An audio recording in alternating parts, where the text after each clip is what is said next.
Hey guys, Eric at ProTexRemodeling.com, Grand Prairie, Texas. So we're here day 2 in Arlington. This job here, so as you can see, this is our ProTex 7000 series with upgraded solar glass, all the bells and whistles. This right here is a tempered rain glass window that's inside a bathtub. So this window actually is, it's a good window. It's not a cheap window. It's a $650 window, but it is what it is. But it's a window that blocks the heat. It has safety glass, and it's going to last forever. And a lot of these guys are running around selling cheap, best price, lowest price nonsense. And I'm going to show you what happens to your house when you get the cheap guy, lowest price, right? This customer here just had Hardy done in their house, and I did not do it. But I'm going to show you some of the things that are done right and some of the things that are done wrong.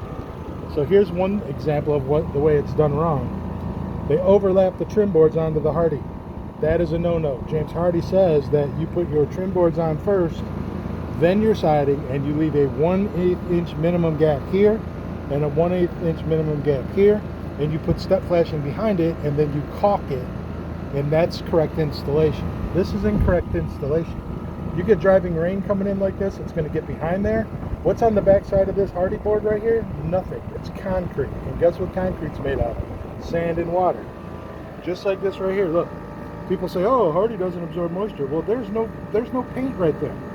That was butt up right against the window. These guys don't prime their ends when they're butting up against an aluminum window that has condensation. And what happens is that Hardy rots from the back side because it does absorb moisture. It's not waterproof, and it's definitely not waterproof when it's installed incorrectly. So as you'll see over here on these windows, when we pulled the window, we had to put new bottoms on. Now we put Smart Side on here. It's a 50-year product, and when it's painted, it's all going to match. The reason we do that, it's not going to rot. Once that's done, it's done. So here we go. Back to this side of the house. Look what they did. Now here, they kind of did it right. They put a corner on first. They put the siding on second. But they made these tight. And they put a very little caulk bead on there, and the caulking already is compromised. So water's getting in here because they didn't put a big enough gap, number one. And number two, they didn't put a quality sealant in there that's not going to do this and dry and crack. There's where a nail got shot into the Hardy. The other reason I hate this stuff is because every time you try to nail it, it breaks because it's brittle concrete.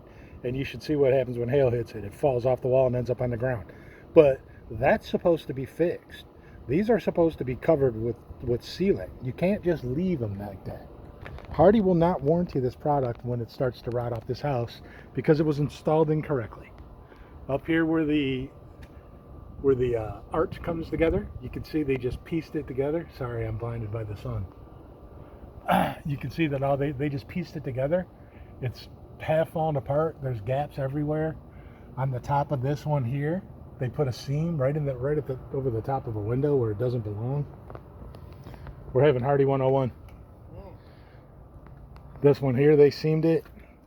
Again, they use cheap caulk.